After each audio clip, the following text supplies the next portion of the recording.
Now, let's carry on into chapter 4 of Griffin's work on human rights. Here we're looking at whose rights. Now, we've seen Griffin talk about his basic idea of what kind of object is guaranteed or should have human rights. And he talked about it in terms of some kind of normative structure, some object that possesses this normative structure.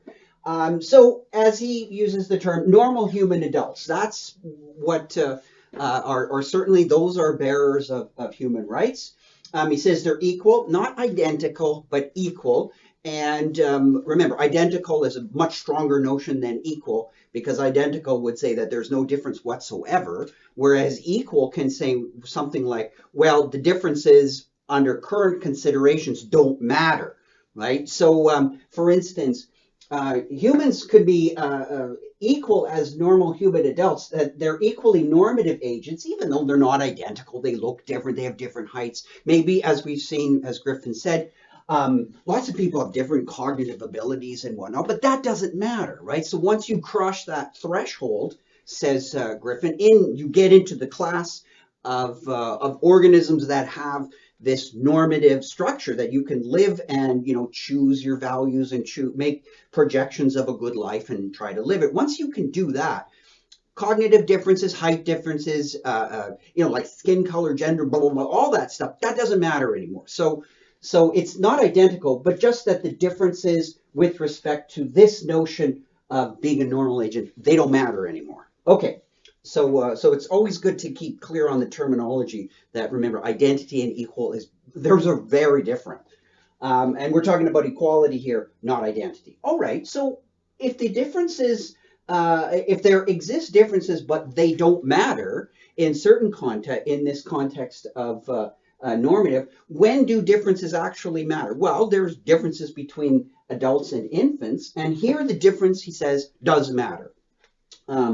With respect to being a normative agent. Not about everything, not about being, let's say, an object of moral concern, right? So keep in mind that just because Griffin thinks that a difference between an adult and like, was he, quote unquote, the normal adult and an infant, that there might be differences regarding normativity, right, as in normative agent, that doesn't mean that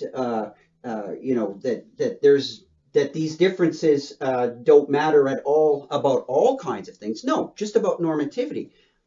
They're both objects, that is, adults and infants, are both objects of moral concern and moral standing.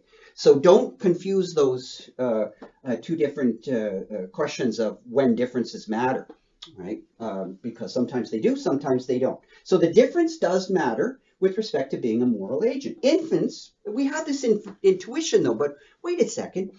There's got to be something more here, because infants, right? We always say, oh, what's little Joey or little Susie or whatever, what are they going to grow up to be? So we have this notion of a projection of a future, or maybe even a kind of a telos. Oh yes, that person's bound to be a doctor or whatever. But the point is that we often see children as being in potentia, right? As the medievals and the ancients like to say, the acorn has the potential of becoming an oak tree, and the infant has the potential of being an adult and being a doctor or whatever. But in this case here, not so much about what you do for a living, but potential to be a moral agent. So there is this, as Griffin says, this kind of weight of this intuition about a weight of destiny. But how much weight? Well, there's certainly moral weight. He's never saying that there's no moral weight, but it's not the kind of weight that's going to get you into this category of being a moral agent right at the time. So remember, something that's in potentia is not actually in act, right? It's something that could be or will be, but he just wants to make a couple of points. Now, recall that we talked about the beginning of this series of video lectures on Griffin's work. Be careful about, the extension of a concept, right? And in this sense, like all the things that it applies to. So Griffin trots out some pretty typical, pretty well-known arguments about how potential is a very slippery term. That is, in other words, it has a giant extension, right? So the extension of the potentiality for agency is giant, right? Because when you really think of it, this just a sheer potentiality. Well, it's almost the case that you can make a good argument that almost anything is in potential for almost anything else, given the right circumstances or whatever, right? You could have all kinds of things like, and look at this. Here's an example. Like, let's say, sort of just to modify Griffin's example a little bit, but like you have an egg and a sperm in a petri dish, and the egg is swimming towards, or the sperm is swimming towards the egg. Okay, so fertilization is about to take place very soon. So it's on course for fertilization. Is that a potential agent, right? If you disrupted it, would you be destroying agency? Probably not, right? I mean, now this is going to land you in the whole thicket of arguments about abortions, like what's a fetus versus a baby? Is there a distinction? It's in potentia, whatnot. But when you if you even put it back and start talking about possible chemical combinations of organic chemicals or whatever, that's in potentia life. Is that in potentia an agent? So is a sort of an organic soup that if you just did some slight more modifications and you were about to do some more modifications, is that in a potential? Is that potentially an agent? Point being is that the notion of sheer potentiality is just, the extension is vast. This is too abstract, right? We want to trim this down to not just a sheer potential for agency, but we want to kind of put some parameters, trim it down to potential of agency. That's a little more concrete.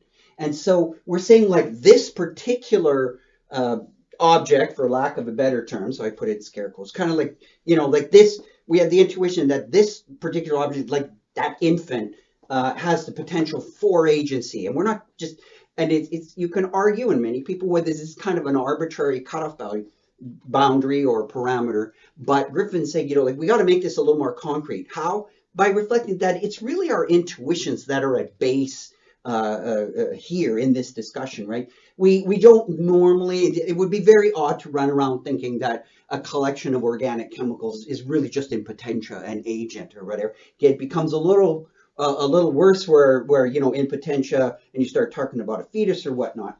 But he's just going to say that normally we just really talk about kind of like a baby has in potential for agency. So, but he thinks, like underlying all this, there is there's lots of intuitions that we have to take account of in our morality. That, and this one he says, but species membership confers a lot of weight. Now, that of course is an intuition that has been certainly challenged, right? Peter Singer and a variety of philosophers have said that, well, this intuition that just being a member of the human species confers a special moral weight.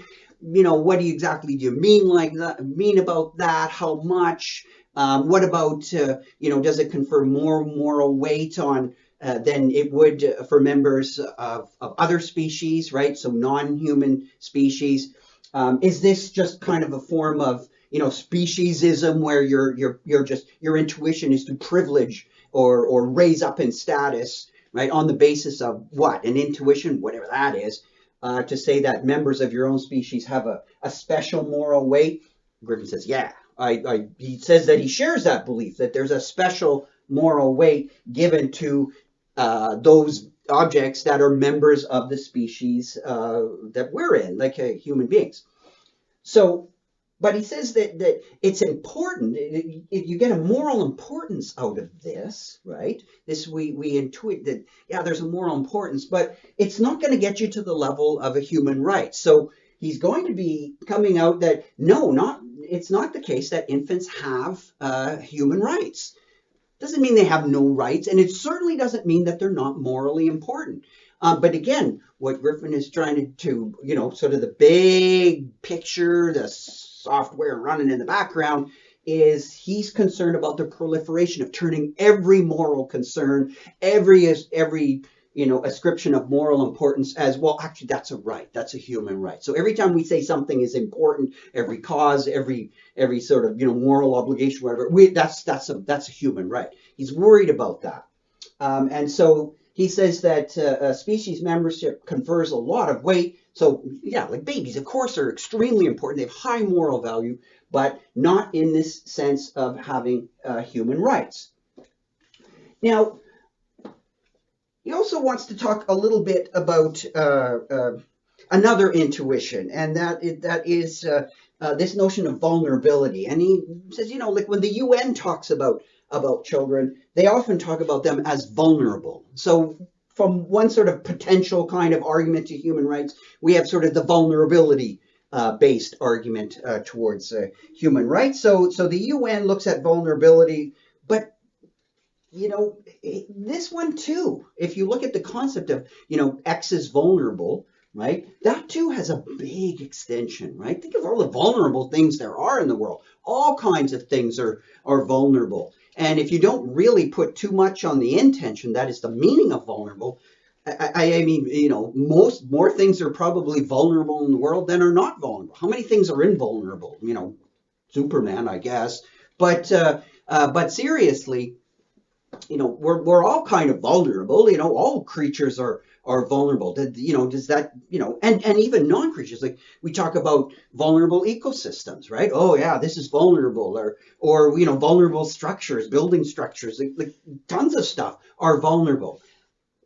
But as Griffin says, just because X is vulnerable, that does not alone give X moral weight, right? We would say, well, its vulnerability is of concern because we think it has a value, right? So you hook the value in from some sort of earlier intuition, and then the vulnerability might, you know, allow you to talk more about why you think or whatnot. But it's not the case that the vulnerability notion alone is going to answer the question, the same way that sheer vulnerability and sheer potentiality, these things really alone are not going to get us very far because they're just too big of terms. Their intentions are too tiny, so they're right. And remember the reverse relations, the reciprocal relation. You make the intention of a concept very small, right? So not much, then the extension just balloons, right? So if you talk about, you know, just vulnerability, what do you mean by vulnerability? Well, it can be affected badly.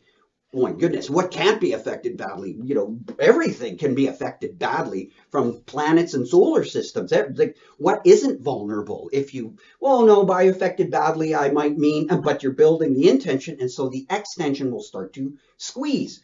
Well, that's his point, that these concepts alone, they're not that helpful, right? So when you start talking about, you know, the concepts that are going to do some work, he's thinking, you know, you've got intuitions behind this, and these ones alone are not going to do this, not going to do the trick. They're not that helpful. But the intuitions that lie behind this are ones that are going to have to be accommodated in an adequate ethics. Stay tuned for the next video.